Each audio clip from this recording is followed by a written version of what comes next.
back into executive session? Is there a second? Okay, all those in favor signify by saying aye. Aye, opposed nay. Motion carries. Go into executive session. Okay, just got to shut that off for a minute and we'll let you know.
We're going back into open session. Okay. Wow.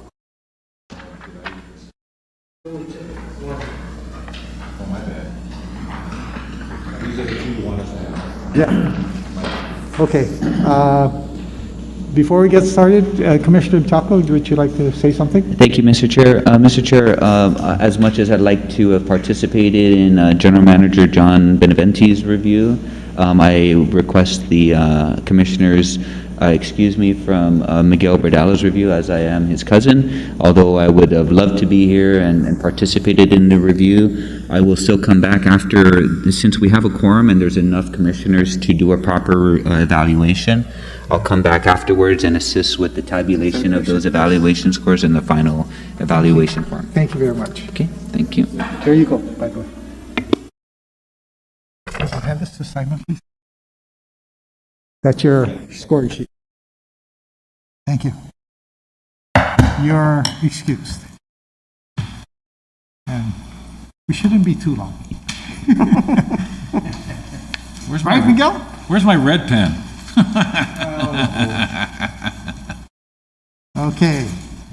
Miguel, Yes, the sir. floor is yours.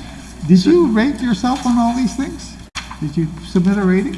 Or no, you just submitted your No, thoughts? I just submit Your the thought. backup data, and it's up to you guys to come up Okay. with the rating. Well, you know, I'm going to tell you, I appreciate the backup data because it does lend to what we're doing, okay? So just by way of explanation, Why don't you go ahead? the spreadsheets that you have in front of you are an update of what was requested last year. Yes. Last year, you requested for 3 years, from fiscal year 18 through 20. Okay. Those are still here in the black. in the black. And then the updates have been provided Oh. in the column fiscal year 21, and those numbers, anything in red has been updated. Okay. Unfortunately, because of the work that the CFO and I have been doing on the rate case, I didn't have time to get all of the data updated. So where I'm lacking data, you will see data pending. Okay.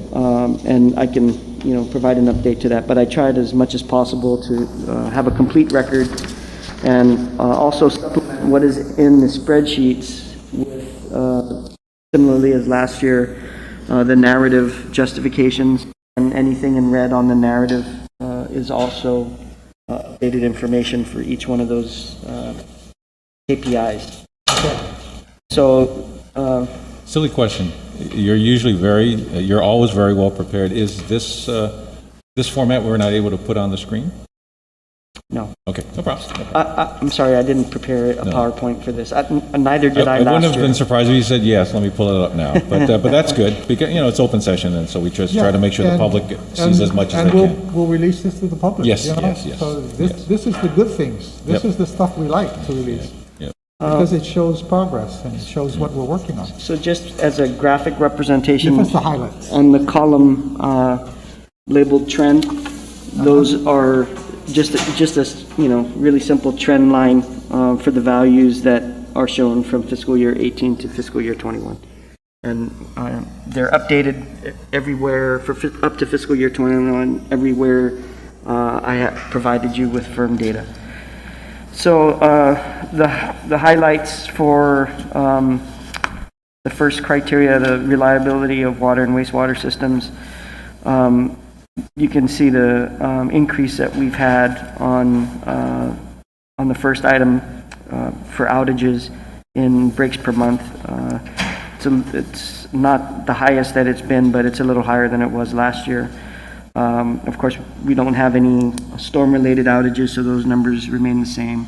In terms of water booster pump station operability, our reliability has gone down by 2%, and mostly this is because in fiscal year 21, because we are the ongoing tank bypass work that's being undertaken at this time to complete the reservoir repairs as part of the court order, is putting a strain on some of the booster pumps stations, and so the decrease in operability has been because of a couple pump replacements that we've had to do because we're stressing these booster pump stations. But it's still at the 95% level. 95%, yeah.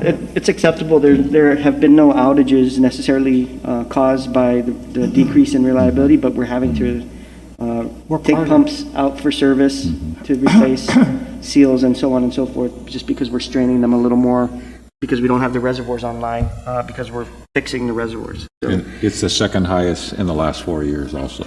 Yes. The last fiscal year. right. It's still an improvement over 2018. Yes. And then SSOs are slightly down per month for fiscal year 21, so that's good. That's good. Pump station operability has gone up to 89.8%, and that's primarily a result because of our increased efforts to maintain the critical pumps inventory. We're working on that. We haven't completed that yet, but we're working on it and we're making progress. On production wells, active wells per month were down by 2 in fiscal 21 over the prior year. Part of this is the results of the pandemic and our cost containment measures, whereas in prior years, in order to maximize the number of active wells and maximize the number of standby wells, we would incur overtime in order to make sure that the wells got changed out quickly. We're not doing that. So because of the cost containment measures, we're really working at trying to cut our overtime down. And so we've not been placing the emphasis on getting those wells back up and running. So there's been a slight decline in the total number of wells. And we've also had some issues with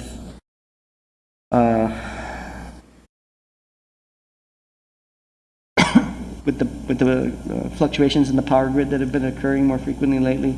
That has also affected our ability to keep wells on standby. But you've been able to deliver the water though. Yeah, we're not having any problems with producing and delivering, but just in terms of raw numbers, the wells that we have active, we're seeing a slight decrease.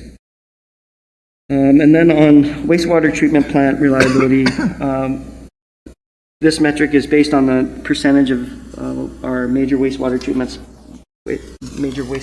plants that have been upgraded. I included for fiscal year 21 Northern District, since we have started and are nearly complete with the secondary upgrade to Northern District. And there's some additional detail on the next criteria, the service pressure levels in the narrative. Just real quickly to cover those, for the pressure zone realignment, which is part of our pressure management and delivering proper service pressure to our customers. The first phase of construction for the pressure zone realignment is 55% complete as of the end of fiscal year 2021. And phase 2 and phase 3 are in design, and those are at 90% complete and 30% complete respectively.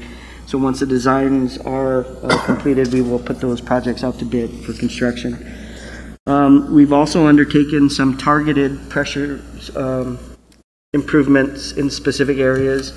One of the reasons why our main breaks increased in fiscal year 21, we had some issues up in Nimitz Hill in that area with the old ACP pipe not being able to handle the high pressures. So we put in an interim PRV, and that resolved that issue. There's been, Auntie Lou can probably attest, there's not been the same number of breaks in that area that there has been previously. So that was one targeted improvement. Also, we did something similar in Casimiro Street, and we're currently working on some investigation to try to improve service pressures in the Tamuning area near the premium outlets. So we've got some focused investigations that are ongoing in order to improve on this specific KPI. The number of low or no pressure calls decreased from fiscal year 20, as you can see, down to 28.5 on average per month. What KPI are you at, by the way? 1.17. 1.17, okay, good. Okay. Got it. Okay. And then you've got this nice narrative that matches up. Yes. Thank you.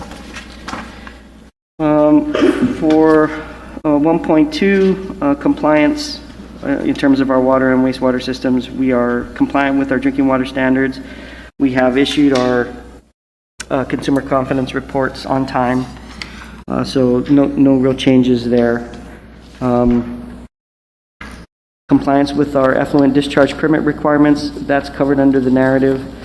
Again, it relates to the upgrades that we're making to Northern District. And in addition, one other thing that we have undertaken is an interim disinfection pilot study, which also included some analysis of optimizing the plant at Agana in order to, if we're going to disinfect using, one of the disinfection methods that we've examined involves using acetic acid, paracetic acid, and just essentially a strong vinegar solution added to the effluent to disinfect it. And in trying to evaluate whether or not that could be economically achievable, the consulting engineer recommended an optimization study to see what the effects would be if we increased our chemical dosage for primary treatment in order to enhance the effluent and therefore make the disinfection process a lot more effective. So we took a look at that. We've completed those studies. We've not, we're right now finalizing the recommended improvements that might need to be made if we take this up. And so that additional effort in trying to improve our discharge permit performance was undertaken as part of that. Miguel, quick question. I just wanted to make sure. With the 1.2.1, compliance with drinking water standards, under your tenure, we have had no NOVs, if I'm reading this correct, right? 18-0, 19-0, 20-0, and 21. Right. You have, under your tenure, you have managed to maintain the drinking water standards without any notice of violations from GEPA or US EPA, correct? I think they issued us one, but we disputed the determination, and the administrator had the authority to reclassify it.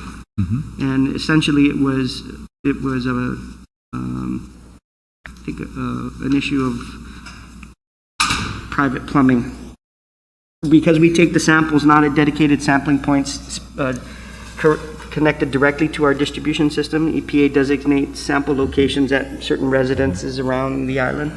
And in one instance where the sample was taken, there was an issue with the private plumbing, and so we challenged it, and then they reversed the decision. So there was one issued, but it was rescinded. But it was they agreed that you and your team were handling it properly, right? And so they rescinded it. So again, for the record, you have not, when it comes to compliance with drinking water standards, under your management, GWA has not had a notice of violation in the last four fiscal years. Right. Yes, sir. I just want to make sure I got that right.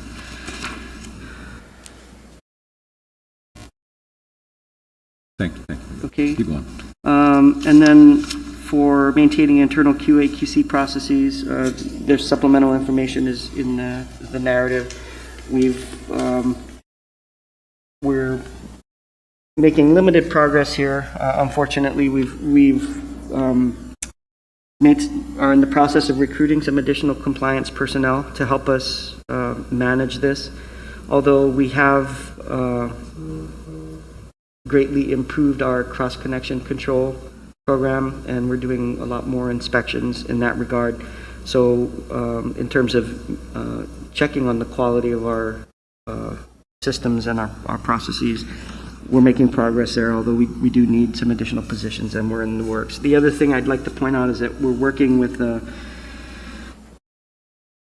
the ops section is working with compliance and safety to establish an internal program of regulatory QC inspections that we do in-house before Guam EPA actually goes out and does their own inspections, and we're hoping that will improve our performance there. So these steps and these building blocks are intended to improve the overall performance of the authority. And then moving on to 1.24, customer compliance programs. I'm waiting for some information on the FOG program. But on the cross-connection control, I have updated. We've increased the number of inspections per year. And you can see over fiscal year 20, again, this is a pandemic impact here. For fiscal year 20, we only had 18 notices to comply or NOVs issued on our cross-connection control program in fiscal year 20, but that's up to 53 right now for fiscal year 21. So our enforcement and compliance programs are moving forward and progressing. And then no change to 1.25, which is the court order and consent decree requirements. We are still at 98.9% complete, and that's not going to change until we finish the last item number 93, which is the reservoir rehabilitation and repair program. So we're working actively on that and are on track to finish it by the extended court date. Moving on to 1.3, we've had 0 theft incidents at our facilities for physical security in fiscal year 21, down from 16 the prior year. So we're looking good there. In terms of cybersecurity, we've continued our cybersecurity training for our employees with by the latest count, 317 employees completing training on cybersecurity issues just in recent months. And I still need to provide you information on any incidents reported for cybersecurity. I'll get that to you as soon as I can get a hold of it. In terms of our safe working environment and OSHA reporting, we've had 3 incidents in fiscal year 21, up 1 from the prior year, no lost work days, and we have been working on maintaining and updating our emergency response plans. I think we have certifications that are due this year to US EPA on those emergency response plans, and we're in the process of making sure they get filed by the end of the year. There was no need to update our continuity of operations plan. We're actually still in it as part of the pandemic response. So there isn't anything new on that particular criteria. However, on 1.3.6, the improve our water resource and aquifer protection, we have made significant progress in fiscal year 21 with additional the regular monitoring, but also with the completion of the first part of the NGLA monitoring well capital improvement project. So the rehab wells have been essentially completed. As of the end of fiscal year 21, we had 1 well which involved a property dispute with the Navy, and that has been somewhat resolved, enough for us to finish the completion of the rehab work. That's actually ongoing. We'll restart on Monday and should be done within a week or so. So by the end of the calendar year, we should have that entirely completed. The 7 new deep monitoring wells are currently under construction. The first one is wrapping up, and they're moving on to the second site. So that project will go into fiscal year 22 before it's completed, but it is an improvement in our ability to improve our aquifer protection capabilities.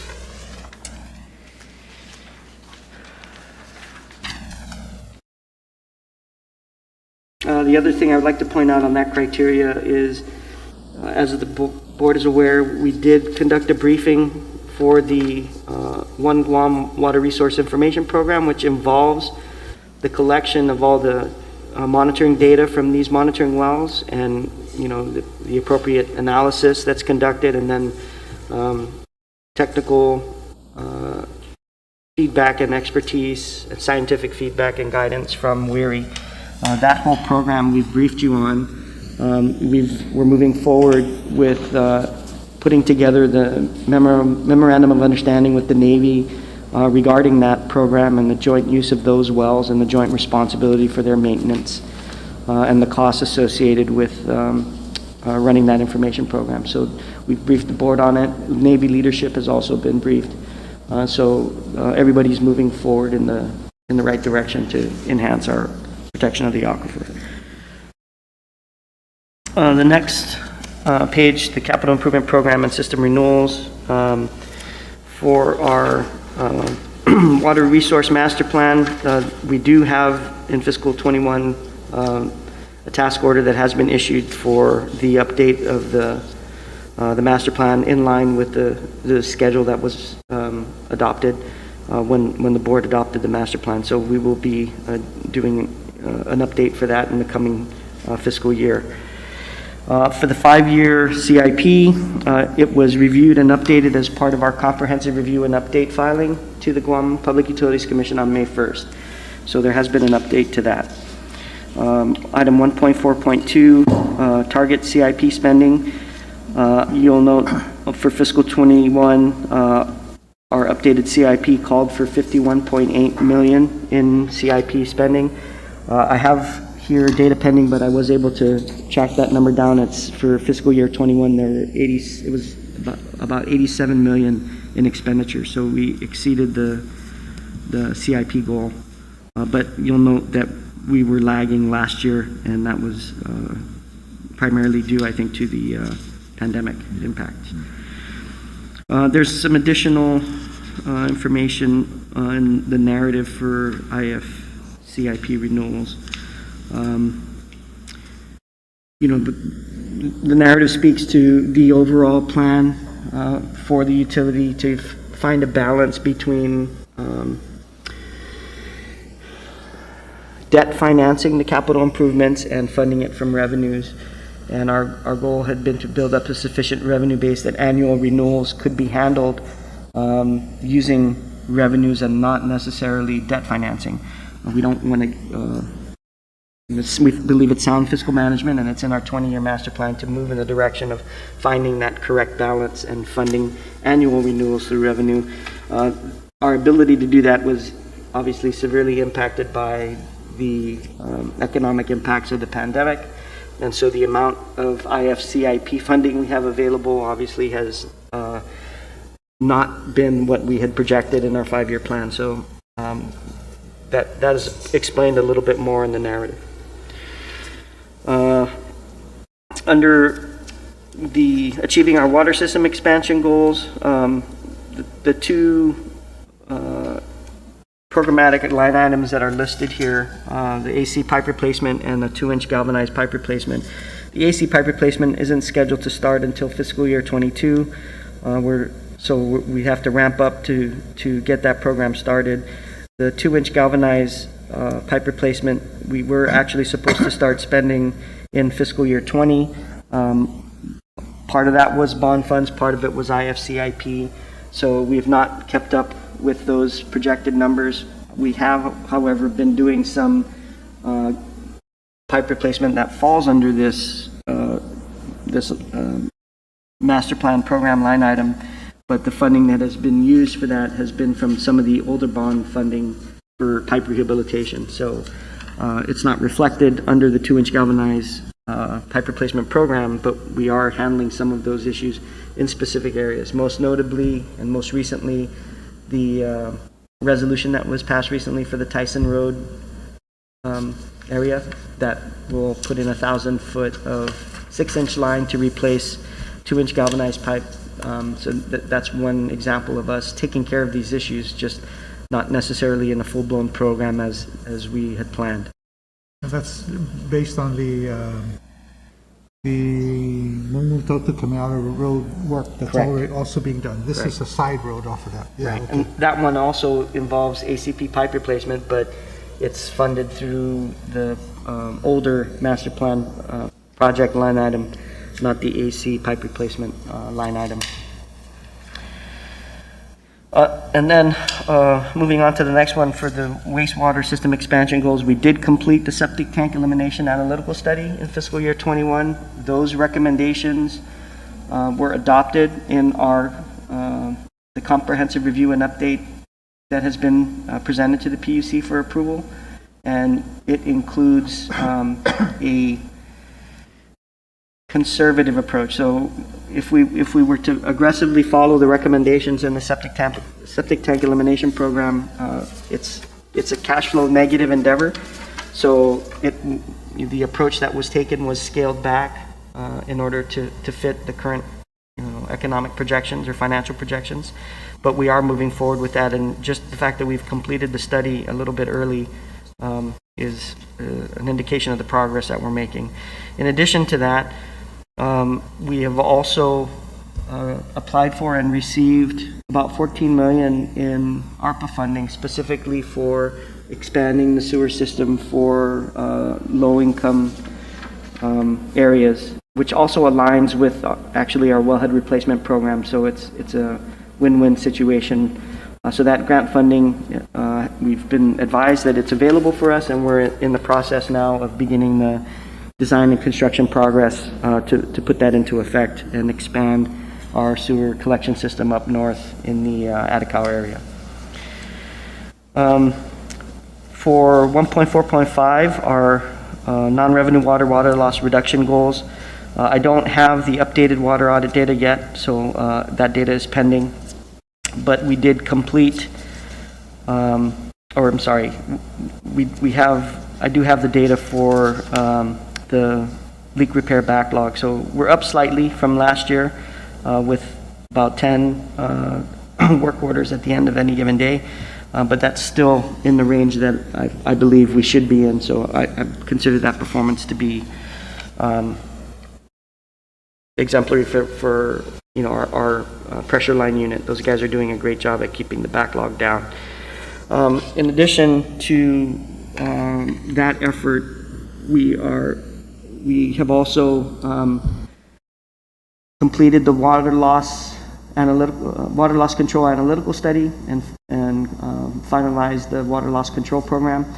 In addition, the district metered area recommendations that were in the analytical study are currently being implemented. So we've already got someone on board to assist us with the 3-year implementation of that, and we are expanding our leak detection capabilities in order to support the leak detection required for the district metered areas. So that is also supplemented, I think, in the narrative. So you can find some additional information there. One other thing related to that, when we do these district metered areas, in order to take the fullest advantage of the real-time data that having district meters will give us, we also need a similar capability on the demand side. So moving to advanced metering infrastructure and AMI is an integral part of successfully implementing the 3-year program for getting the DMAs in place. So we are currently trying to align our migration to AMI along those timeframes, so we can get the data real time for what's leaving those district metered areas, and focus our leak detection efforts. So that's some additional progress that we've made in that one particular area.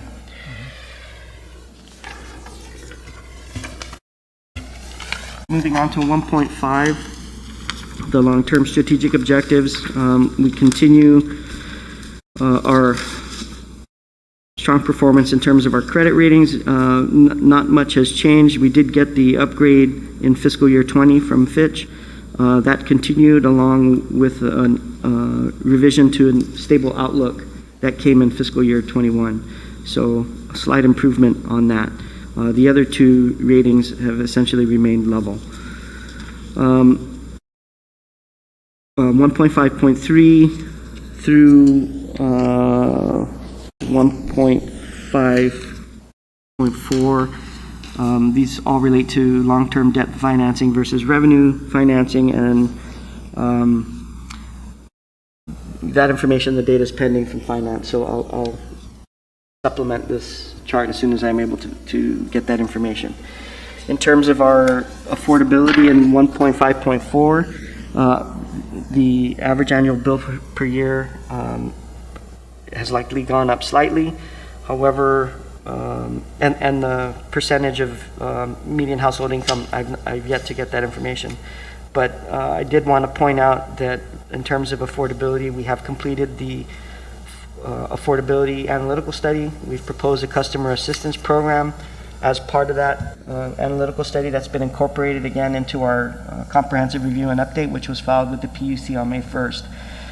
We are pushing for approval of our customer assistance program, which will, along with the rate design that we've proposed for fiscal year 22, will actually lower residential rates for customers who use less than 5,000 gallons a month as compared to this year. So if the rate design is approved by the PUC, even without the customer assistance program, anybody who uses below that amount, their bills will be lower next year than they are this year. That's 6,000 or 5,000? 5,000. 5,000. The other thing is, if the customer assistance program is approved, then for qualified customers, there's a mechanism to additionally lower their bill, and that is for the entire spectrum of usage. So even if you use above 5,000 gallons, if you're income qualified, you'll be able to lower your bill. So these two things are in line with the affordability emphasis that we originally put forth and was approved by the CCU with the adoption of the 2018 Water Resource Master Plan.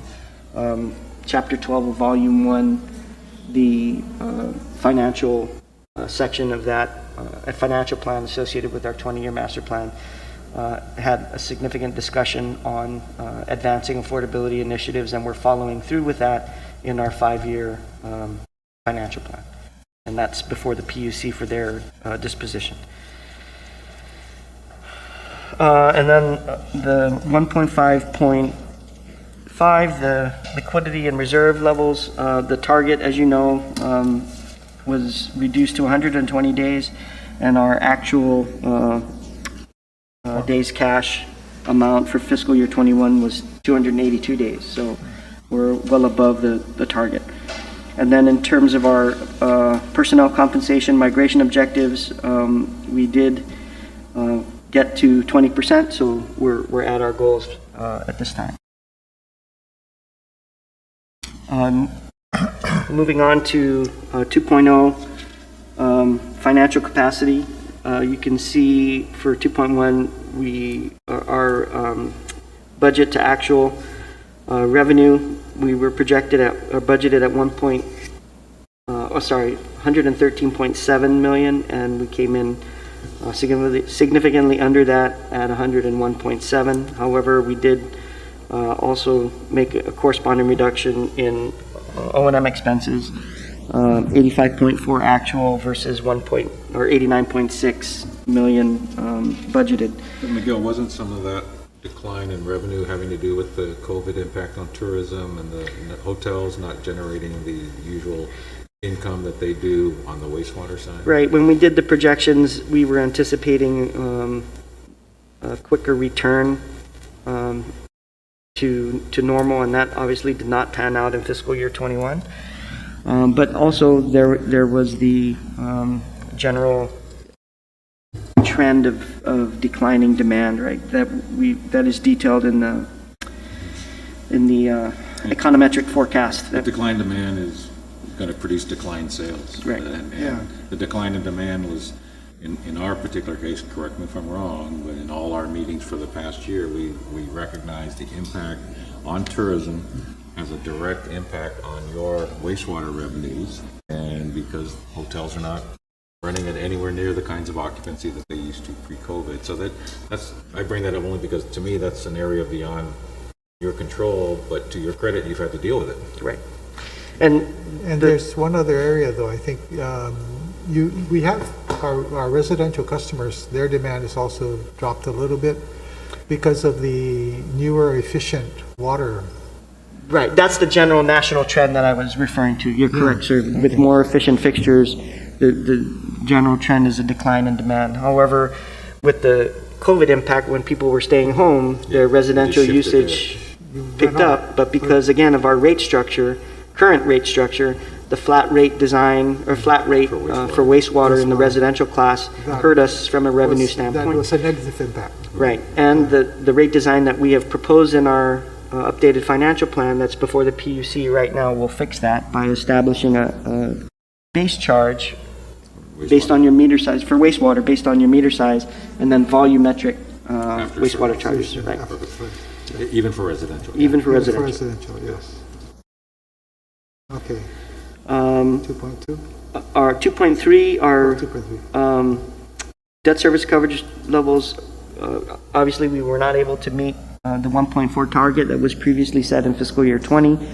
And so, but we are above the 1.25 minimum required by the bond indenture. So we finished the year at 1.31.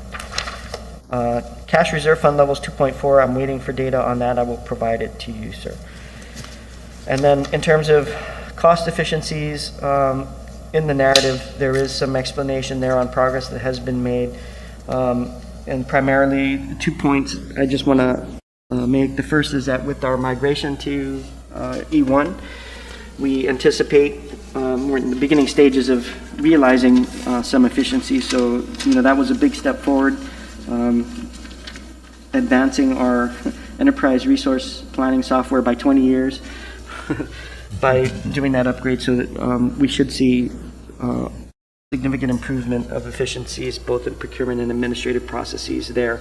And the other thing is for our current audit plan, I've asked the IA to work with ops to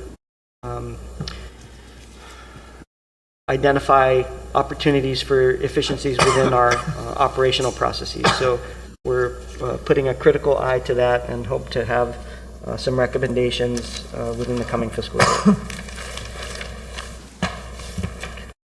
On the next page, section 3.0, recruitment and retention. I still, the average days to fill a position, I need to crunch some numbers and then I'll provide that to you. However, for our average monthly FTE vacancies, a slight increase from the prior fiscal year at 31 FTE vacancies on average for fiscal year 21. What is the total number of people you have on board right now? 370 something, sir. 370. Sorry. No. I reviewed all these numbers, but that's not one that I memorized. No, but that gives us a picture, 370. Was it roughly the same, is it roughly the same as when you started? No. No. We much had more vacancies when I started. Yeah, I think I remember the number in the 340 range. I'm sorry. Yeah. Total employment is up or down in the past few years? Up. Versus vacancies, because you had some vacancies you needed to fill in prior years. You now have been filling those vacancies, which is why the total employment has gone up. Right. And correspondingly, the number of vacancies is beginning to decline. So you're filling your needs. Yeah. When I first came on board, the just a quick analysis of the operational versus administrative staff. There'd been a trending decline in operations and a trending increase in administrative and finance. And the results were obvious because you could see that our financial and fiscal management had improved significantly, which resulted in our better credit ratings, so on and so forth. But we were struggling with the ops side. And so over the past several years, we've tried to right-size the ops. And so our performance there has improved. Yeah, okay. Moving on to the 3.2, and there's not much additional information there. I don't think I have anything new on the narrative for 3.2. And then for 3.3, we haven't updated our baseline 2017 employee survey in fiscal year 21, but it is actually part of the work that we I think already have under contract for fiscal year 22. So we should see an updated employee satisfaction survey in fiscal '22, and I'll update you on that. In terms of training and development, in-house training for employees by year, we took a hit in fiscal year '20 because of the pandemic. I think we've recovered a little bit in '21, but I'm still waiting for that data, so I will get that to you. And I just anecdotally on item number 2 of 3.4, the number of certified employees by year, we have seen in recent months some increase in the number of entry-level employees who are getting their certifications or, moving up from level 1 to level 2 for people who are already certified. On both water and wastewater side? Yeah. Okay, So- that's impressive. We continue to make progress there. The O&M managers continue to push their staff to improve and get certified, but it's still an uphill battle, and I suspect that it will be for some time. We've tried as much as possible to partner with the industry organizations like the local chapter of the AWWA to do training, and they have done that. I think we slowed down in fiscal year '20 because of the pandemic, but in '21, I do believe we had at least one session specifically geared towards getting operators some of the math skills that they need in order to improve their testing scores when they upgrade When they for their take the test, certification. yeah. So we're making progress there. Okay. On information management, our public filings for the annual EPA water quality report. You'll notice an update to the fiscal year '20 numbers because we don't normally file these until mid-year of the following year. So we indicate we filed in June of 2021. Year '20 water quality report, and I don't have anything yet on this fiscal year '21. Filing at the same time Yeah. in June? May or June. May or June. Same thing for the citizen-centric report that is filed with the EOPA. We filed that on May 21. In other words, still timely filing. Yes, and we anticipate the same timely filing for fiscal year '21 in the middle part of 2022. Okay. And then our bond and DAC filings were timely filed in June of this year. 4.2, in terms of communications, there is some supplemental information on the narrative. We have increased our efforts to enhance our multimedia information to our customers, especially with response to pandemic-related activities, the change in our business processes. We've also been sending out messaging, letting customers know about improvements to our systems, also introducing them to some of our employees. And so all of these efforts are being undertaken and have had a positive impact on the public's perception of GWA, we hope. And we are continuing to advance those types of public messaging with specific initiatives. We will be implementing a focused web portal for to disseminate specific information such as the progress we've made on some of our CIPs, and if approved by the PUC, we have something planned for our customer assistance program as well. So these are all part of our ongoing process to improve our public communications. Okay. 4.4? 4. Just some of the other metrics, dispatch SMS text issuances by month, that number has increased from 2021, from 16 to 23 per month on average. In terms of our public meetings for our CIP and system improvements, we've had no public meetings this year. However, in November of 2021, we did have 3 public meetings requested by the PUC for the comprehensive review and update that we did attend.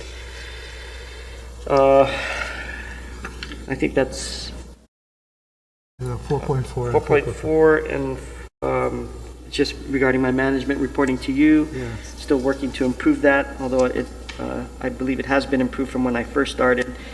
And 4.5, compliance reporting requirements. We're 100% compliant with our required filings 4 times a year.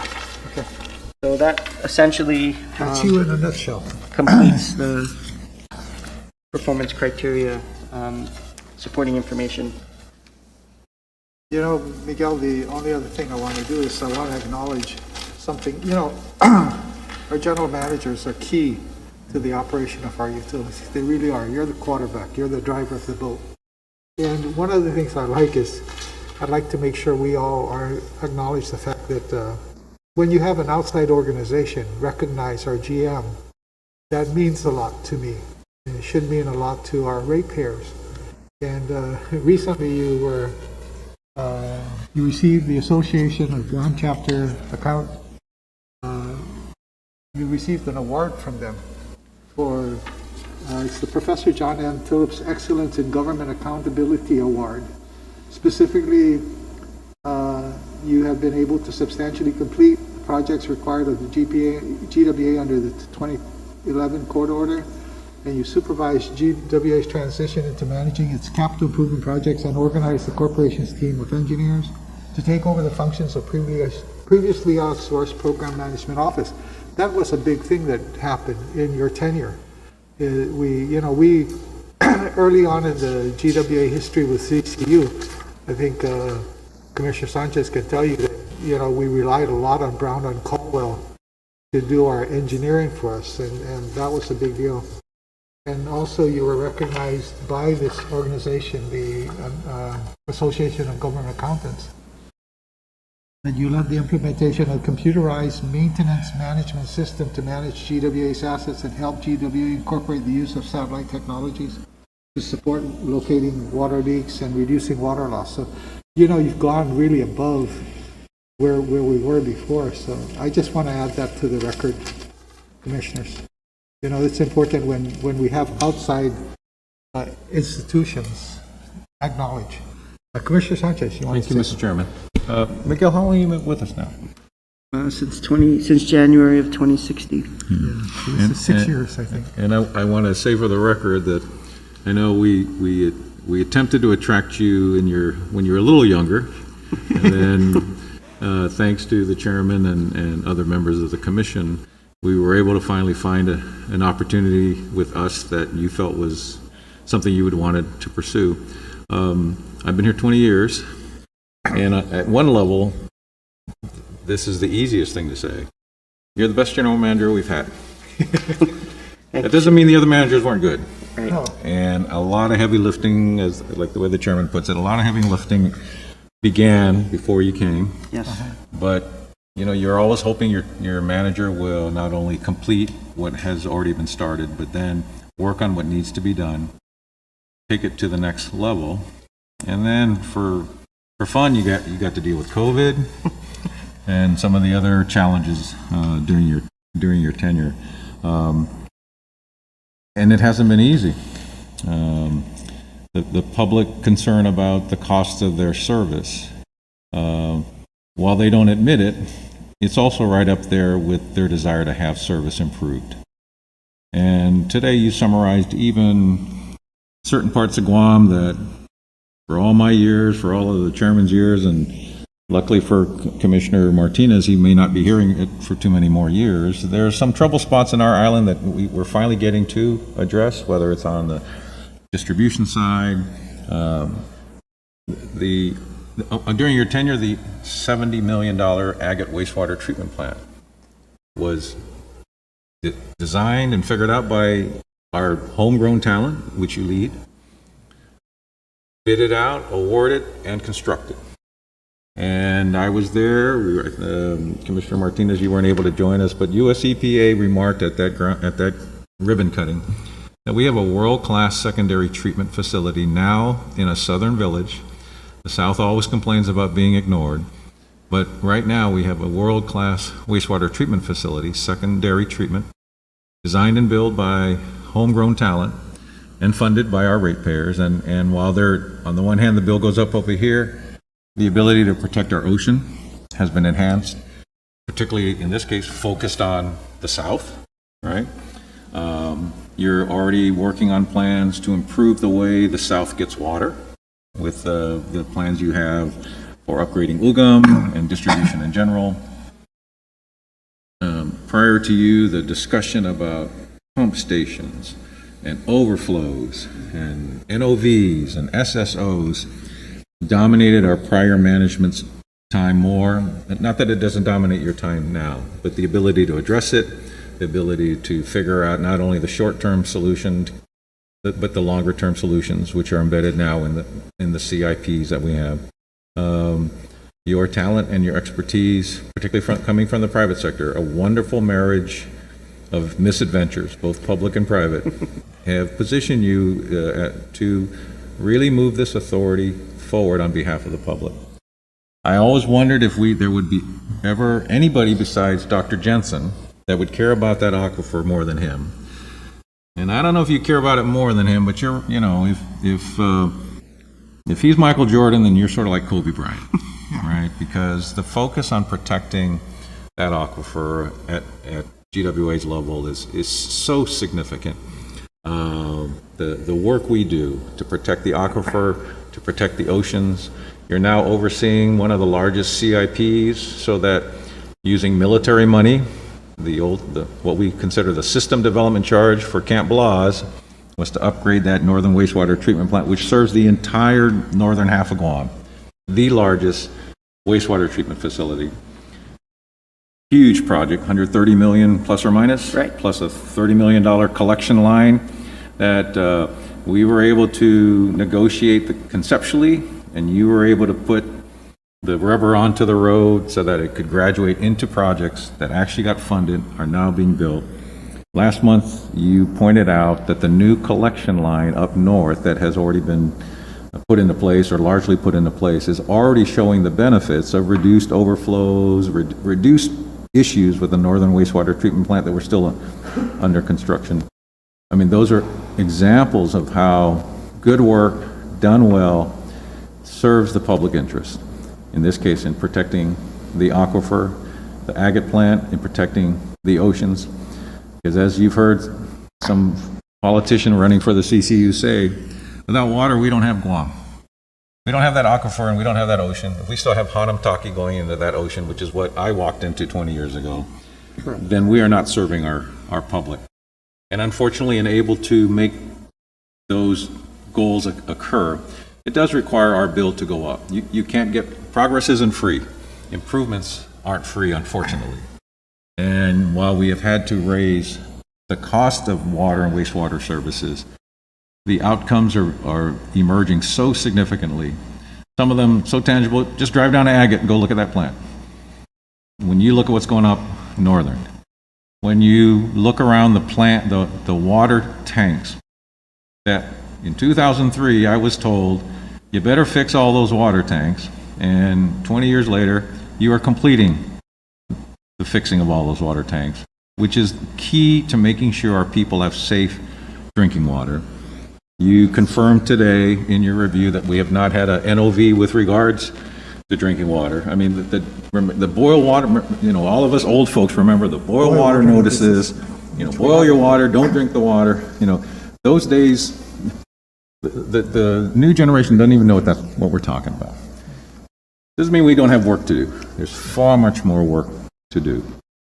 But what you've proven, at least to me, and my guess is to the colleagues, is you have the capability and the dumb ambition that we do, that we can fix this water system, and we can maintain our own water, our own wastewater system. It's not going to be easy, it's not going to be free, but we have the talent to do it.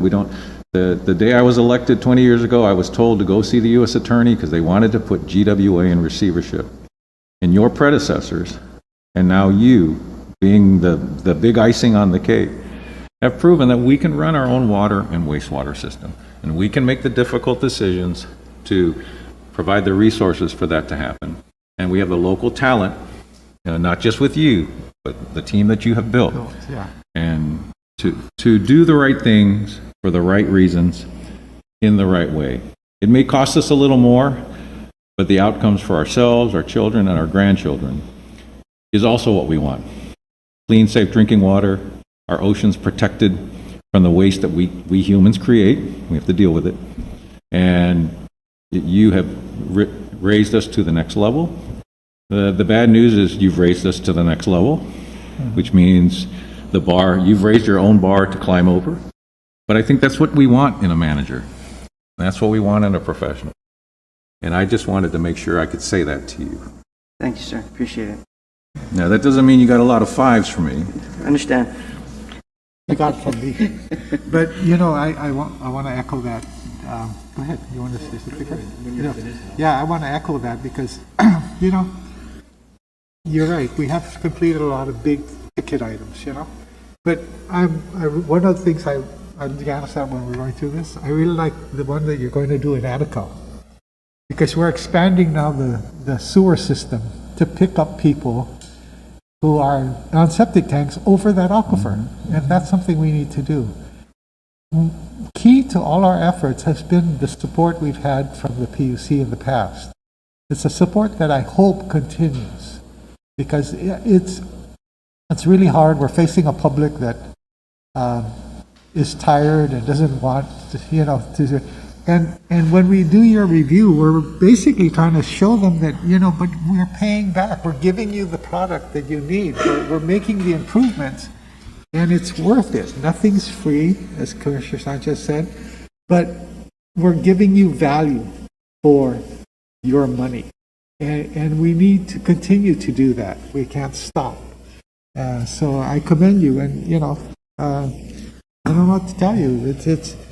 I thank you for joining our team back in January of 2016. I think you have to thank Michelle for that. Yeah, you have 6 years, 6 years on the job. You'll start your 7th year in January.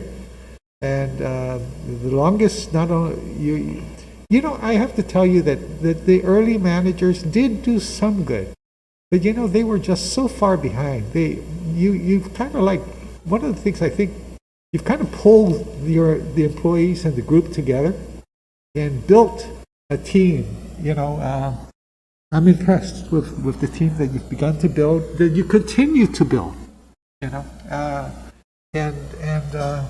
One of the other things is the fact that we're really the One Guam initiative. I think is a great thing.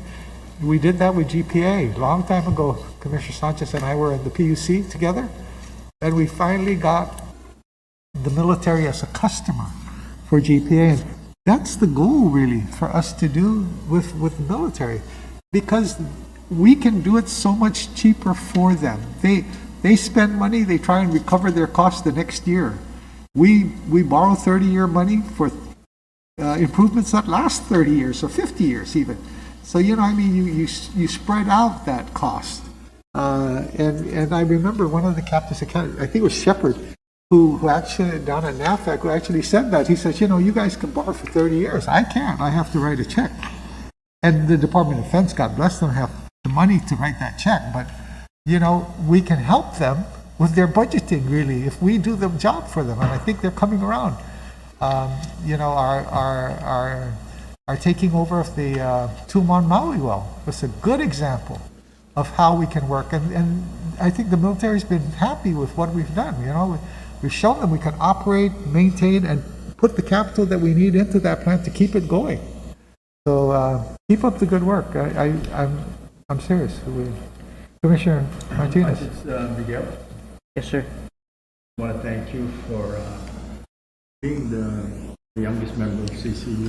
You're not the youngest. The youngest is fine. Oh, youngest. But anyway, Miguel, I gotta tell you, man, since I came here, that listening to you on the meetings and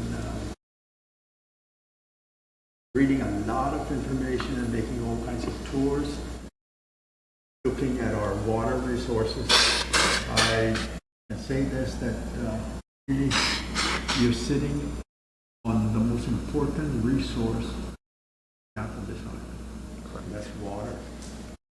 No matter how you look at it, we're going to need water. And I listen to you and you talk about your plans and how we're going to resolve all of these issues.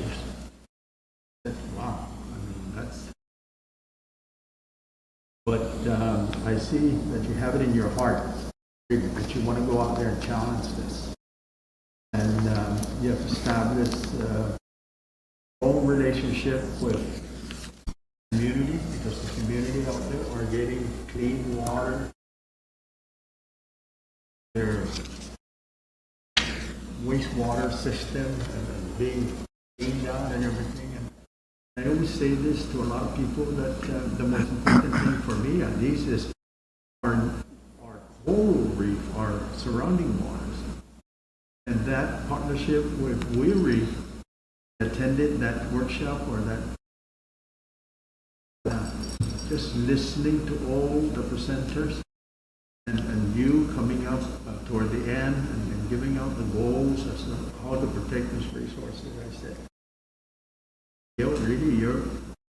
so you mentioned Kobe. I think you're far higher than Kobe. I think I can put you up there with Michael Jordan. Really. And for that, I just want to say continue the good work. And I forgot to mention your relationship with the military. To me, that's top on the list, just to have that relationship with the military here in Guam. All these years, you're there with them. A lot of work, but I don't have any problem with you sitting across me, and hope to see you in the next 4 years, because that's my term, 4 years. But Oh, longer. I've been working. Your term should be longer, Primo. And he should be around, along with you guys. But with that, I just want to say thank you for the short 8 months that I was here with you, and looking forward to working with you again. Thank you, sir. Thank you. Appreciate it. Commissioner Sanchez. And Mr. Chairman, thank you. And just one more comment. You've been with us for 6 years, come 22, January? Yes. And your pay has not changed in 6 years, has it? Has not, sir. And you still show up here every day working your butt off? Yes, sir. Well, that's my editorial comment, but you show up every day. All right. I want that on the record. You worked very hard, and I think Shows even the progress. minimum wage is higher today than it was 6 years ago. Yes. So you would have been better just being an hourly employee, but we thank Being you in for the your private service. sector, you know, you probably could have done more in private. Thank you. We're glad you came our way. Well, and none of our team, none of our management team, the GWA or GPA and GPA's story about the renewables and all the stuff we're doing there is as bright and shining as your story.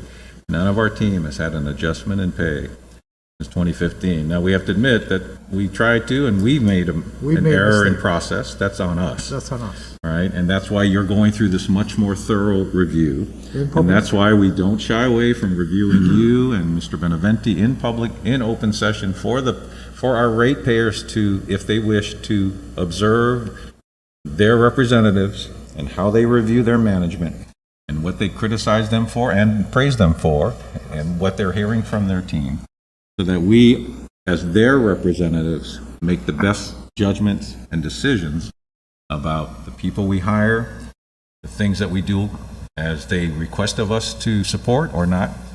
That whole interaction is critical, and I'm glad that we do this in this process, because one of the untold stories that we will do a better job of as ratepayer representatives is to shine the light on the tremendous progress that you've done, your team has done, John Beneventi's team has done. And now, as we implement this process and with complete openness, it gives us an opportunity to evaluate, to let the public hear the basis of our evaluations, and whatever future decisions we may make with regards to the employment of you, Mr. Beneventi, the compensation of you and Mr. Beneventi, and the team. There are 7, correct me if I'm wrong, Mr. Chairman, there's 7 people that we supervise. That we hire. That we hire, which means that we supervise, because we hire 2 people to supervise everybody else, right? But for those 7 people, we owe our ratepayers as much disclosure and openness, and I think the process that we now have graduated to allows us to do that, and then you're allowed to show us your work, we're allowed to show the public your work and our rating of your work, and then we can proceed accordingly in making sure we make the best decisions for our ratepayers, which includes making sure we have good people working on their behalf and working on our behalf as we represent them.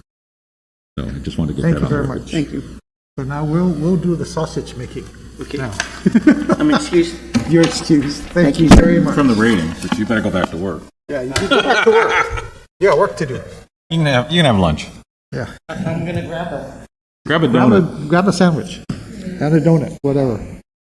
Okay, commissioners. Now we get to the sausage making.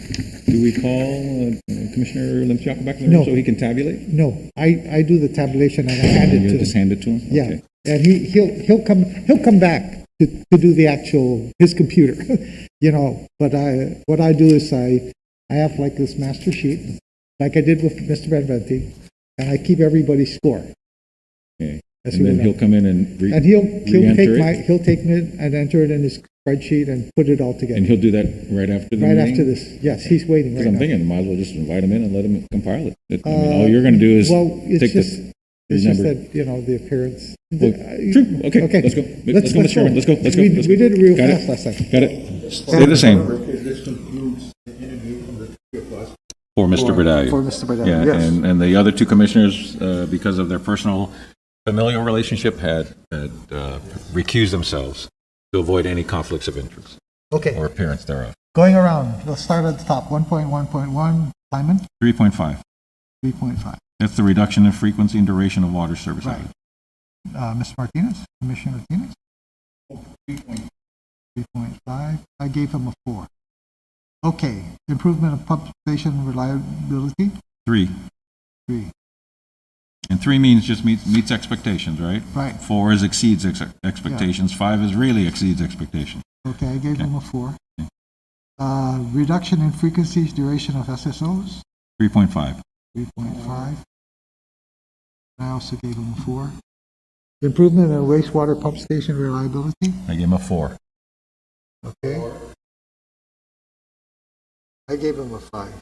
And it's in his writing. You know, we've come a long way. Anyway, it is in his writing, His narrative, okay. his narrative. Okay, very good, Mr. Chairman. Thank Okay. you. And 1.1.5, 3. I gave him a 4. And I think for the public, Mr. Chairman, I like the way you're doing it, where you're describing the item that we're rating, so that, you know, not everyone retains it, not everybody has it in front of them. So I think you do a good job when you mention what he's being rated on. KPIs. Yeah, what the KPI is, absolutely, sure. Improve and maintain wastewater treatment plant reliability, I gave him a 4. 4. I also gave him a 4. Okay, moving right along. There's one more in the back for the section. It's maintain minimum and maximum service pressure level in the waters. 3.75, almost a 4. Okay. I gave them a 4 also. You know, we've really had a lot of pressure problems before. People would call us and say, well, I got no pressure. We've gotten a lot better. It doesn't mean we're done. We've got ways to go. It requires money. Anyway, next one, moving right along, is maintain compliance with drinking water and water quality standards. I gave him a 4, Mr. Chairman. 4. I gave him a 4 also. Maintain compliance with wastewater effluent permit requirements. 3.5. 3.5. 3.5. I gave him a 4. Maintain internal, what is it? QA, QC, QA, quality assurance, quality assurance and control. Quality control process. I gave him a 3, Mr. Chairman.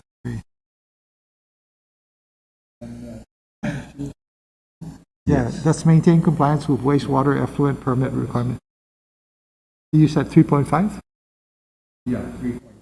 Well, no, I made it. Okay, no problem. 4 is 4 for you. Okay. Yes, it's 3 for Commissioner Sanchez, and for you? 3.5. I gave him a 4. Okay, improve customer compliance programs, cross-connection, source control. 3.5, Mr. Chairman. 3.5. 3.5. I gave him a 4. Meet court order and consent decree requirements, Commissioner Sanchez. 4. 4. and I also gave him a 4. We're on schedule with that court order. Yes. We've never had the challenges that you see with solid waste. Yeah. You see at DOE with trying to get rid of that. They have an internal The financial- receiver for the financial advisors. Yeah. We've never had that issue. I see Judge Gatewood every now and then at the gym we both work at. And I talked to her, I said, I'm glad I only see you at the gym because I haven't seen you in court in over 10 years. Right? Yeah. Because we do what we're supposed to do. Right. Okay. Improve systems physical security.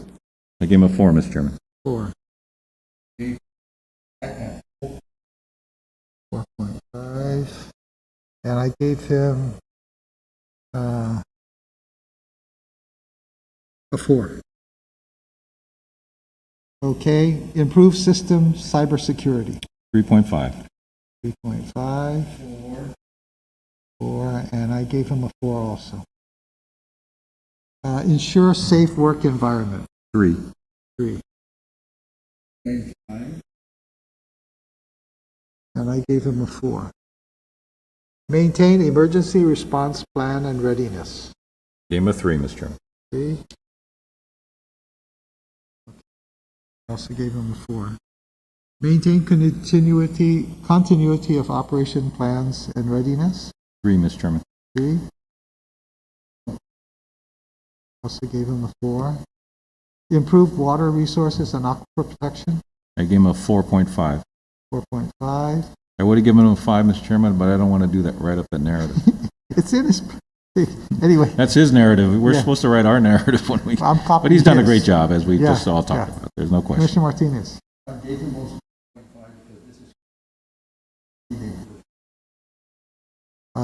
I gave him actually a 4.5 also. Okay, update, maintain water resources master plan and 5-year CIP. Gave him a 4, Mr. Chairman. 4. I also gave him a 4. Achieved target CIP spending plan and annual renewals. Mr. Chairman, this is one of the most challenging parts of the job, particularly because it does tie into rate plans and how do you raise the money and how do you balance that with the concerns with the ratepayers. And so I gave him a 4 on that, Mr. Chairman. Okay. Commissioner Martinez? I also gave him a 4 here. Achieve water system expansion goals? 3. Commissioner. Okay. I gave him a 4. Achieve wastewater system expansion goals? I gave him a 4. 4. Commissioner.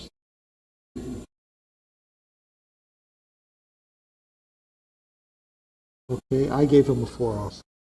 Achieve, what's this? Non-revenue water and water loss reduction goals. 3.5. I gave him a 4 also. And advance GWA DOD system integration. This is the long-term strategic objectives, right, Yes. Mr. Chairman? Okay. I gave him a 4 for that. 4. Commissioner Martinez. 4. I also gave him a 4. Improve and maintain investment grade credit ratings. 3.5. We've maintained those and improved those ratings. Yes. We sustained our especially during this very difficult period. I also gave him a 4. Next page, 1.5.3, balanced long-term debt financing and revenue financing. Gave him a 3. 3. I gave him a 4. Improve and maintain affordability of service. Gave him a 3. 3. I gave him a 4. Improve and maintain liquidity and reserves. I gave him a 4. 4. And I gave him a 4. Achieve personal compensation migration percentile objectives. I gave him a 3.5.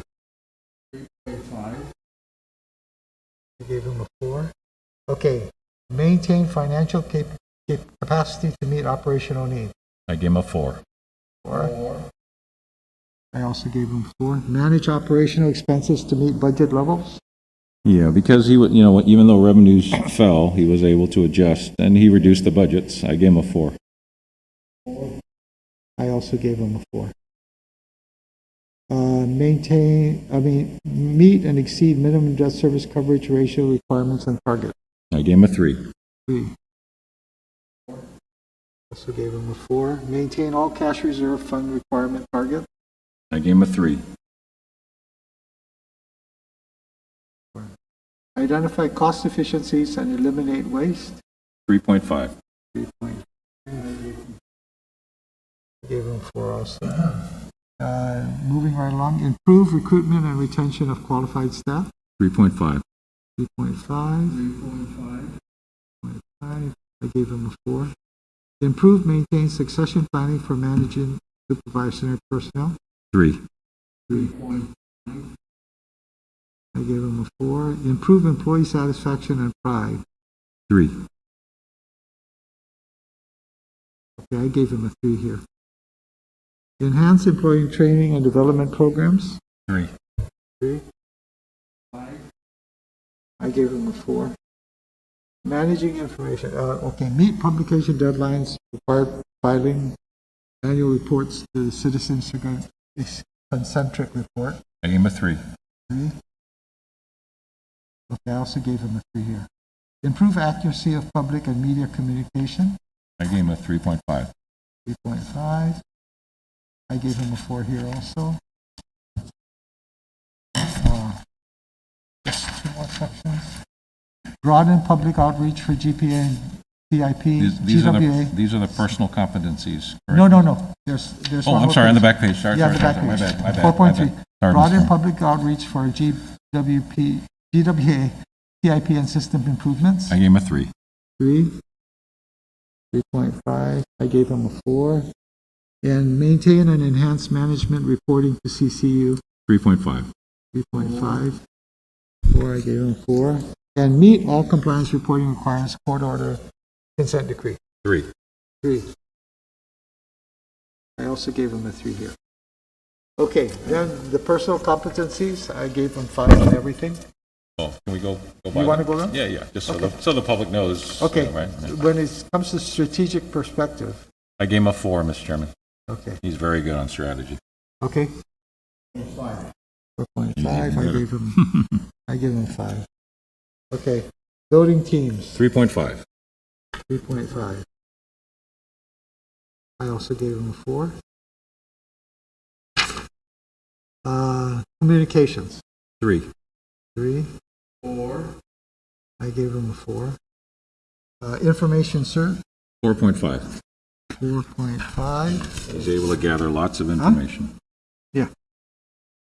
4.5. I gave him a 4. Okay.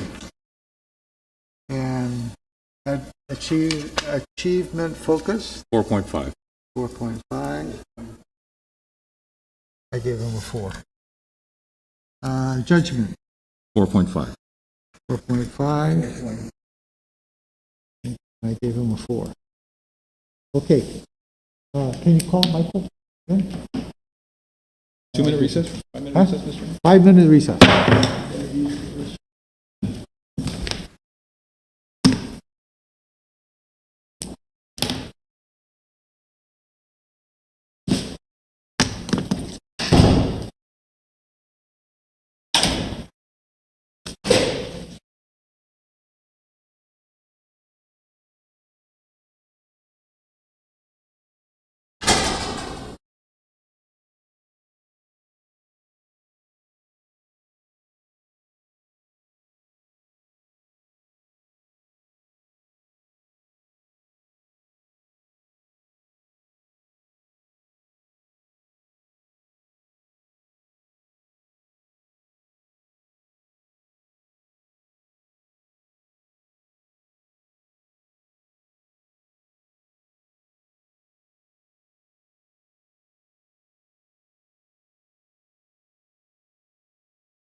Me. Okay. Mine is all the twos and the one.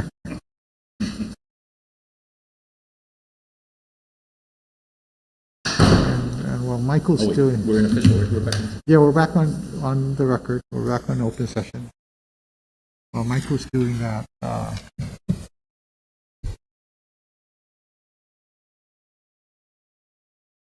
we're on the TV, right? Okay. We're there for the world to see. Nothing to hide. Yeah?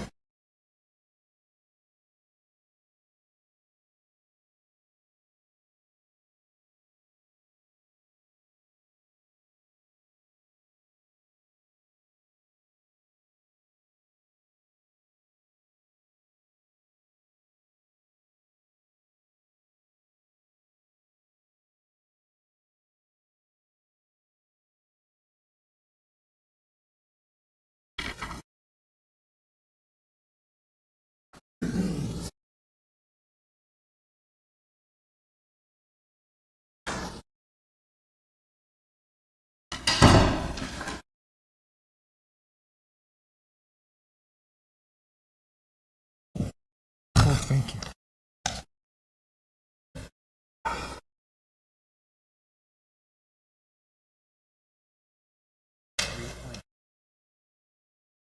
Oh, what was, Yes. is that the number I gave you? Yeah, what it- 3.75. Yeah, I changed one. Yeah. There Oh, was- I see. This is That's the right, only- that's the first time I've used that. Yeah, That's right. 3.5. That's the chairman's right, yes. And there's even a 3.25. I don't know. 8 guesses who put that one in. Whatever He you wrote it told down me, I try to accurately. write it down. The chairman wrote it down accurately. Whichever way you wrote it, you told me.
Oh, it's a 4. I'm sorry, it's a 4.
Presenting to the elementary school community. Yeah.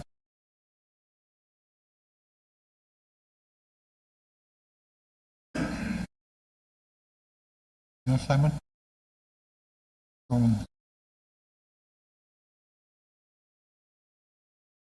I don't understand. Am I reading that correctly? That the latest updates from, our bond people, there's a real chance that the interest rates are going to rise? Oh, absolutely. I mean, that's what you're seeing everywhere. You're absolutely right, Mr. Chairman. And how long, what's the time frame do they see? Well, I think it's like anything else. Who knows, right? But the Fed in their last two meetings are already sending the signals. Inflation is a big concern. Everyone's talking about rising prices and all that. And the interest rates have been, so historically low that the only way they can offset it is to do something with the interest rate. So, and that's the sad part, because on December 12th, it'll be 60 days since Senator St. Augustine introduced the bill for the refinancing, and we still don't even have a hearing. Not even a hearing. The refinancing is supposed to save $14 million for ratepayers in net present value. It's supposed to save $15 million a year in cash flow immediately for ratepayers and our debt. And we all know, you've been in government, you've done it for the airport, we've done it for all the years of the utilities. Refinancing, as long as you meet that 2% NPV, then the legislature's already established the policy to go. But we can't move forward without the enabling legislation, and Senator Rangel continues to refuse to have a hearing. I don't know why he wants to keep blocking savings for ratepayers. This bill will save ratepayers. Tonight we're presenting to PD Elementary, as we did to the village of PD, to show them that we're about to reduce harmful emissions by 99.4%. And especially for the village of PD. That's been the environmental armpit of GPA since the 70s because of the emissions. And the Navy. And the Navy and the commercial port workers and our own workers and everybody that works down there, and the school and the village. And once we presented to them, they saw the logic of saying, if we have to just sacrifice 500 feet to have this smaller generator there so we can get rid of all the big generators that are belching that fuel and those emissions, that's worth it to them to reduce 99.4% of what's going up in the air right now. And yet we can't even.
So that your colleague who did want to sponsor the bill, he gets a chance to have his bill heard.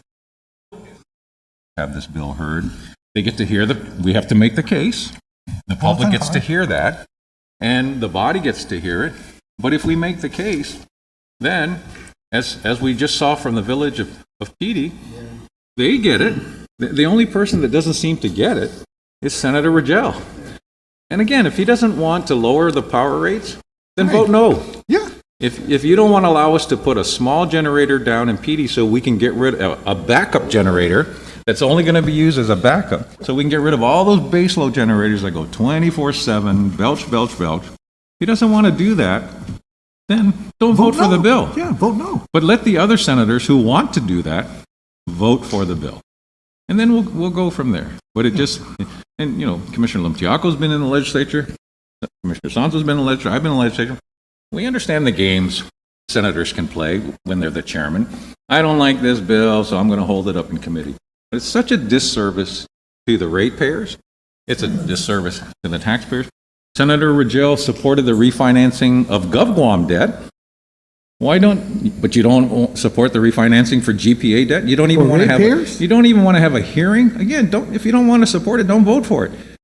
But let the bill at least give it a chance to be heard by the public, because he's denying the public an opportunity to hear about this. They may like the idea, they may want their senators to support this, and that's ultimately who he's denying is the public. To give them a chance to say, do I like this bill? Do I not like this bill? Reasons I like it, reasons I don't like it. And then the body can deliberate. But just this one senator who refuses to have a hearing, even 60 days after the bill is introduced, and as the chairman points out, interest rates are rising. And every day that interest rates rise, we run the risk, we are throwing away ratepayer savings. Every day we delay a hearing on the refinancing bill. And What happens? well, I think then again, this is legislative rules, right? And the legislature makes its own rules, right? They changed. But, so I don't recall, I was told by a number of senators it's 60 days, and that's a pretty standard, I don't know when Commissioner Limtiago was there, but when I was there, 60 days you got to have a hearing, at least have a hearing. Because there used to be the days, actually when I was there was the days where if you're in the minority, you never got your bills heard. Well, now it's better. They at least have the hearing, right? And if they don't vote, if they still have the votes when you're the majority, you still get to make the decision. But at least they have the hearing. Because it's respecting the other colleagues who also were elected by our citizenry to say, I have an idea, I'm introducing a bill, and then bring that bill before the whole body.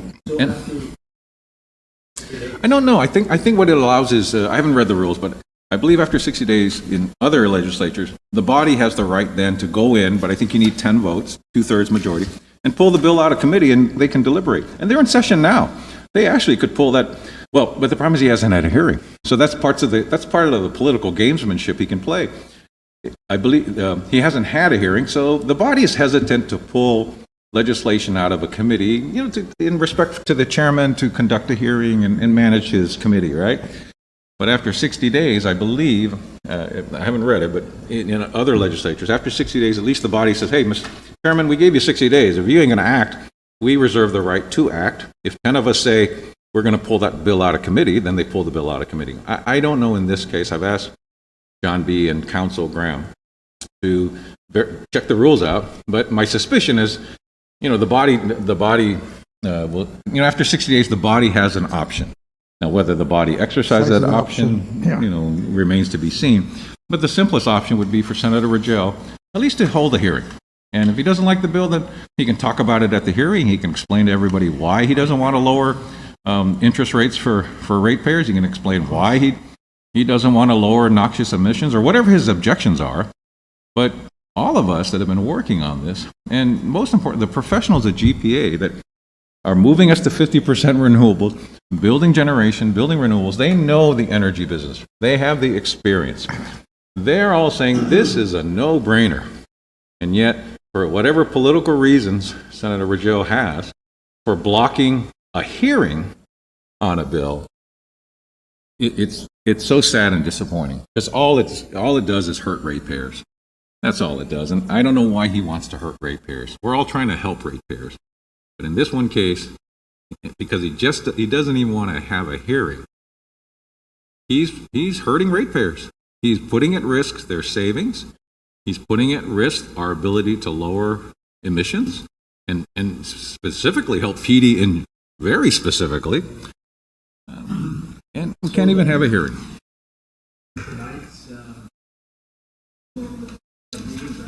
Yeah, so GPA made a presentation to the PD mayor and municipal council, and they came out in support. But we also felt, I think we discussed it at our meetings, and make sure you talk to the school. Because the law that we're asking to amend for basically 500 feet affects the placement of a generator near a school. So we feel we owe an obligation to the school to say, hey, this is how it's affecting you in the same way we went to PD, right? So he's planning that now. It's on Zoom. We can all observe it. That's tonight. I believe it's DOE and the administrators and the community of PD who send their kids to PD Elementary. They will get an understanding. And the irony is, PD Elementary is already near all those Cabris units that we're trying to take out of there. Yeah. And we're just trying to replace, and we got hundreds of megawatts down in Cabris. With the new Ukudu plant, We're going to put 41 megs down there, eventually get rid of all that base load in Cavers, and definitely the big Cavers units are gone, right? And we're going to replace it with this 40 megawatts, getting rid of 300 megawatts, and the 40 megawatts isn't even on 24/7. It's on, when they take Ukudu down for 4 months maintenance, then they'll turn it on. And that's like once every 3 years. And if we need a little extra power, okay, they'll turn it on, but it's not designed to be base load. It's backup. And we want to take out all the base loads that is 24/7, pollute, use more fuel, use more expensive fuel. That's what we want to get rid of. That's what the new Ukudu plant will do. That's what all the solar expansion that we're planning will do. And then we're going to take 40 megawatts from the Ukudu solution. And we found out that if you move it to Cabras instead of leaving it in Dededo, guess what? More savings for ratepayers. We save on operations and maintenance. We save on fuel expense, which is, of course, what's the biggest enemy of the power bill? Fuel. But we can't even get a hearing on a bill to present this case to the public. And I can only interpret it to mean, well, he doesn't want to have a hearing because he objects to reducing our emissions 99%. US EPA has said, hey, we like your plan. Please implement it. And the one thing he's right, he says, EPA said, you make the plan, just make sure you comply. Well, we've presented the plan. US EPA likes it. It's in the new consent decree. But to implement the plan, we need that one piece of legislation to give us an exemption to a law that was created after all the Cabras units were built, right? We just need an exemption. And we're talking about 500 feet. That's all we're talking about.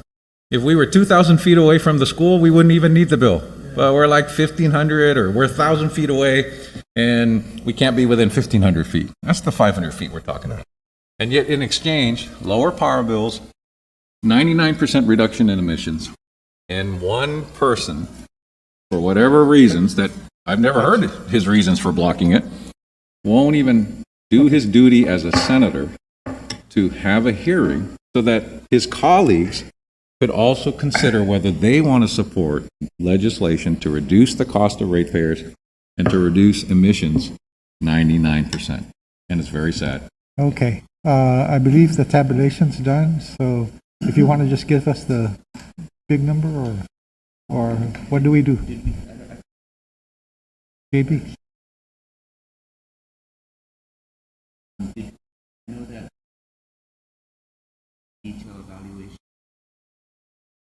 Oh, okay. I don't remember. Because of the law. Yeah. I think because of the law, it's an open session. I mean, they were here and they wanted to say something. They could have said something. Yeah. Right. So and I would release John's summary because I know the media covered. They were aware that we were scoring and all that. We did not give him. We did not provide. See, that's where depending on how we do it, right? The opportunity for us to release the ratings. Because part of me too is my suggestion is complete all of it and then we release the ratings sort of en masse. This is the review of our people. But in the case of the two GMs, the public gets to watch it anyway. Yeah. So that's why I'm wondering, even if we don't release it till January per se, because of the holiday schedule is challenging all of us, right? And, we could compile it, but how we release it, whether we release it, what's in the release, I'm okay. We delay it till January. Huh? Oh, okay, it is yeah, what it is. okay. Right? I'm not going to change it between now and January.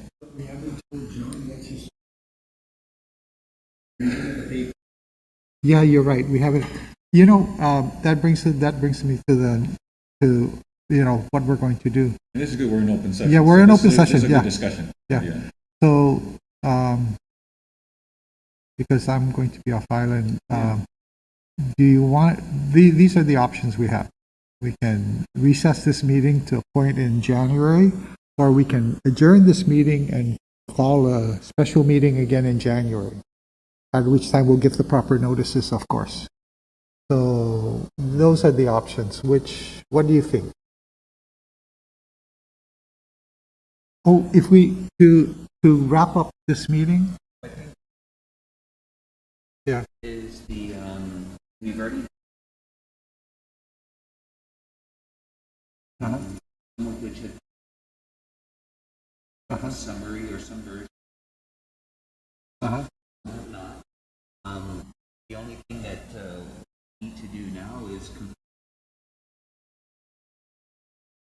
all of the ones that Release, yeah, immediately. yeah. But what I mean is, did you want to do some more talking? I Yeah, think, just I because think there was some potential, in case we want to, I'm not sure, and correct me if I'm wrong, that we Okay. hadn't really discussed the process by which all the reviews are made available to the public within the law and as required, right?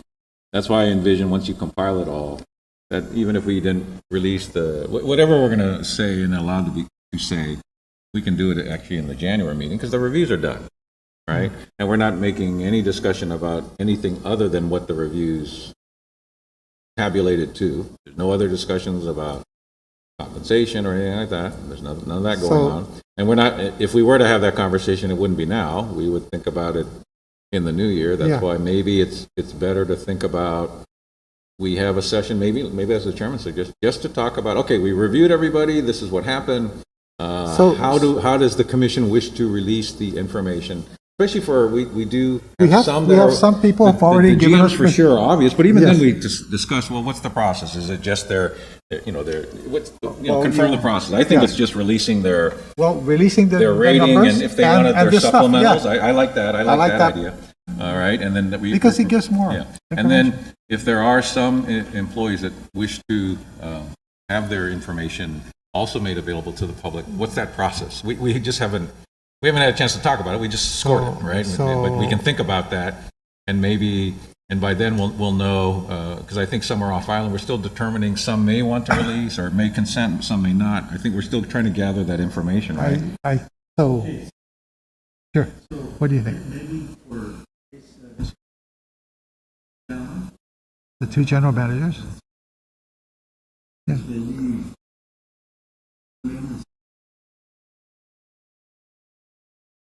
Do it today.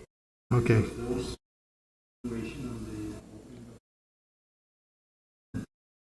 Okay, is John here?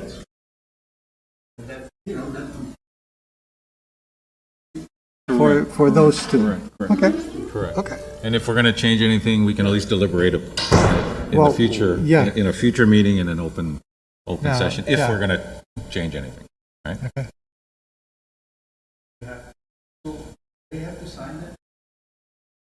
Yeah, all of them, just like. Well, basically, they can sign it, they don't sign it because it's in public.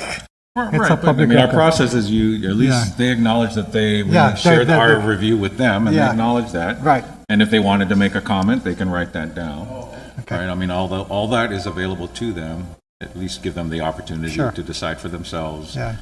One, here's your rating, and number two, if you wish to add any comments, say anything to us, ask for a pay cut, they can do that. Mr. Benjamin left?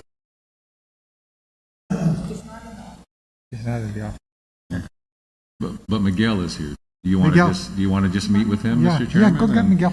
And then Quick. we can always recess this meeting till January and meet with John. Yeah. And then, as we think through some of the other things we've been thinking about, then. The only thing that I would like to recommend is that these evaluations.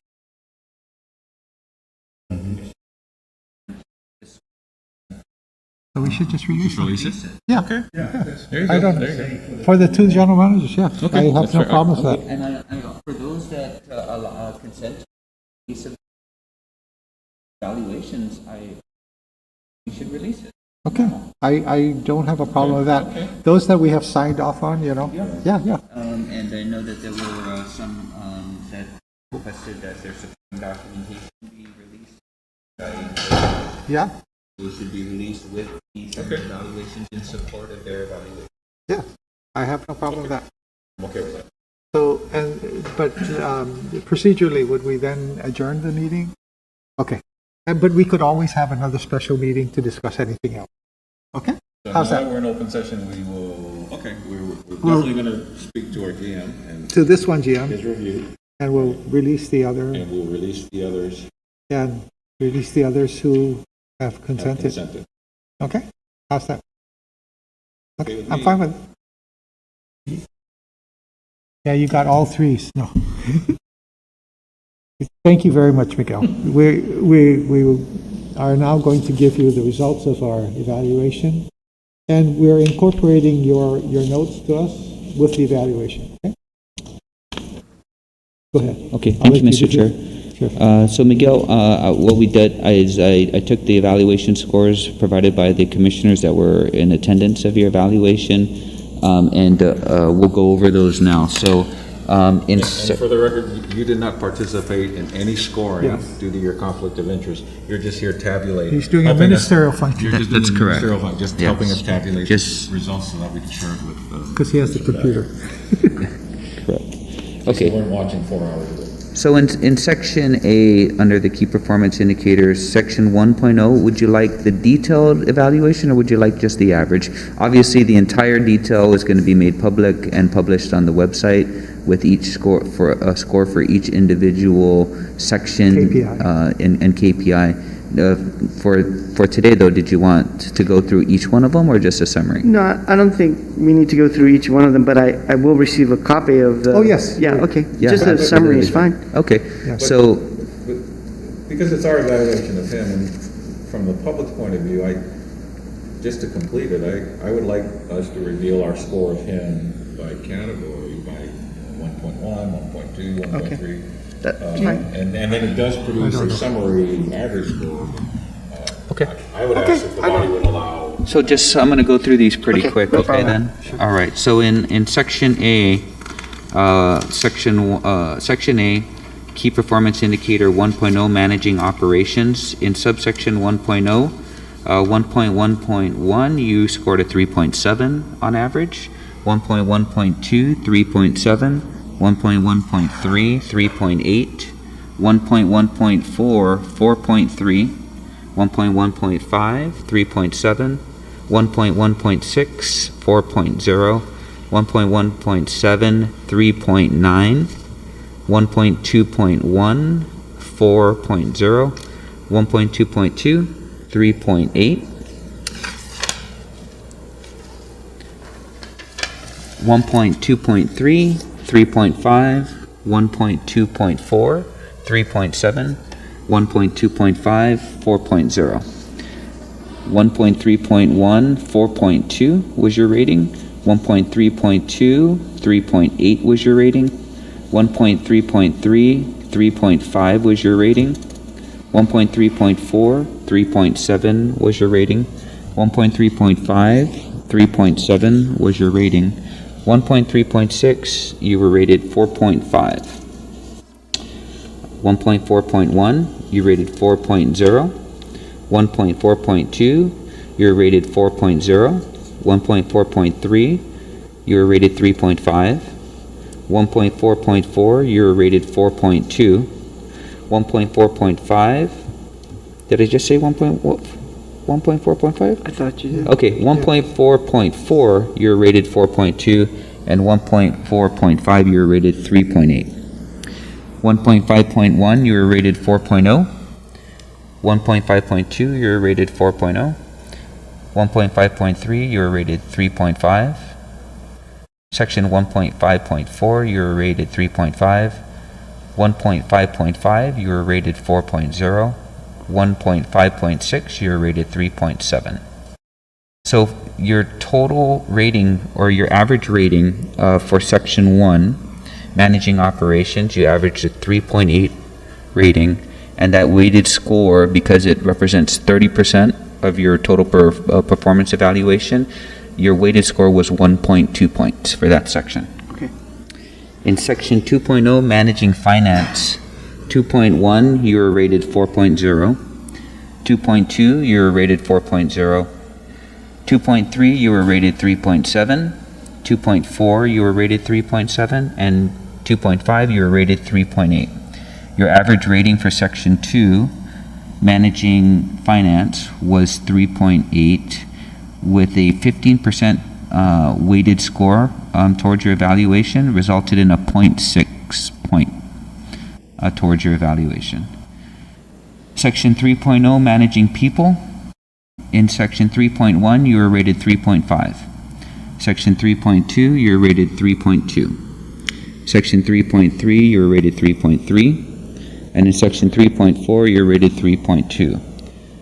Section 3.0 has a weighted score of 15 percentage points. Your average rating was 3.3, resulting in a weighted score of 0.5 points.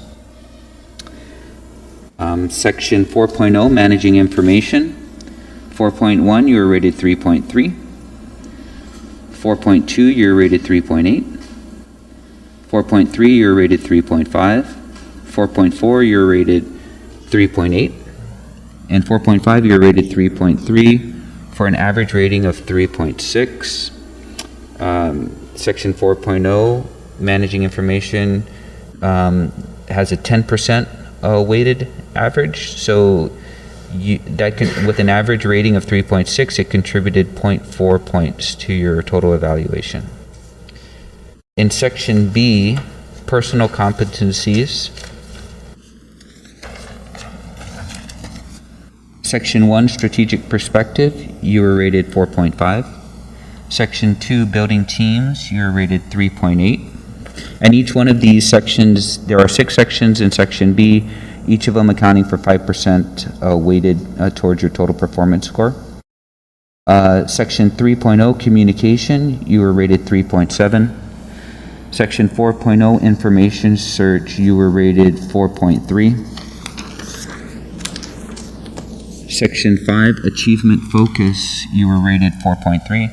And Section 6.0, under Judgment, you were rated 4.3. Your average rating for Section B was 4.2. 4.2, let's see, personal competencies. Section B, the personal competency sections accounts for 30% of your total evaluation score. So with an average rating of 4.2, your weighted score is 1.3 for that section. So your total evaluation your total weighted evaluation was a score of 3.8. And then once again, just so that we're clear on the ratings, a rating of 3.0 stands for meets expectations, satisfactory. Your performance consistently meets expectations in all essential areas of responsibility. And a rating of 4 is exceeds expectations, above satisfactory. An above standard performance with results exceeding expectations in all essential areas of responsibility. And once again, your total weighted score was 3.8. So above meets expectations and just slightly below exceeds expectations. But so leaning towards exceeds expectations. So good job. Thank you. Yes, congratulations. Thank you very much. Did you step to work on it so you get the 4? Yes, sir. Which we reminded one of your colleagues, that's So- only 5%. So do we don't need a motion? We're just going to. No, we have completed performance evaluations. Okay, so motion to adjourn? So, Mr. Chair? Right. Second. How is the release going to occur? I would imagine you could just do a press release and they say, it's posted on the website. The evaluation will be posted on the website. Well, I thought, again, we've done a very good formal process. I think we should tell our ratepayers what we think of our general managers. That's why I thought, it doesn't have to be, I agree that all the references could end up being go to the website, go see this and that. But perhaps a commentary from the chair summarizing the rating, that just simply says, this was the rating, done in open session, and the details are available. But at least letting the media know, again, not everybody's watching this, not everybody knows we did this, some did, some don't. It just completes the circle of information. The chairman had the media advised that we were even doing the 2 GMs in public. We did that on Monday, and the media was watching. I think it just completes the circle, I'm open So is there a motion to authorize the chairman to, Well, I didn't even want to make a motion per se. It's up, if we don't, we don't. That's my suggestion. Yeah. I think it's a good idea. It's a good idea, and coming from the chairman, that after this event, that we prepare a press release, or whatever you want to call it, and sign off and say, we finished the rating process for the 2 managers, and Well, okay, if I'm going to have to do this. We're do a press release highlighting the two general managers and releasing all the other information too, right? I mean, I'm direct them to the website? I like yeah, okay, how's that? That's fine. Because I have to try and keep it simple, and I'll try and get it done. my press releases, I know that. But what I'm going to tell you is, I may not get this done in the next day or two, but by next week sometime I'll make sure I send it over. Yeah, if you need help, Mr. Chairman, just let Yeah, us know. Absolutely, okay, absolutely, okay. absolutely. You okay with that? Yeah, yeah. I know you're okay. busy. You're very busy. No, it's just I'm traveling. Yeah, so- exactly. That's So- what- no problem, no problem. It's Can't do administrative. If this you need right help, now. Mr. Chairman, just let us know. Sure, okay. I might take you up on that, Commissioner Sanchez. Sure. Always volunteer, see? But, And the no talk, no mistake part. yes, but I have no problem. Okay, so that's fine. Do you need a motion or just Just the chair? move to adjourn, Mr. Chairman. We- Yeah, okay, I don't have a problem. Okay. Move to adjourn. Well, no, Merry there was a Christmas to motion everybody. to adjourn already. And I second it. Second, Merry He Christmas. moved, Comment, and you Merry second. Christmas to everyone. Thanks for the great Okay. work and companionship and collegial efforts, and Okay. let's keep doing the best for our ratepayers. Okay, so all those in favor signify by saying aye. Aye, opposed nay, motion carries. This meeting is adjourned.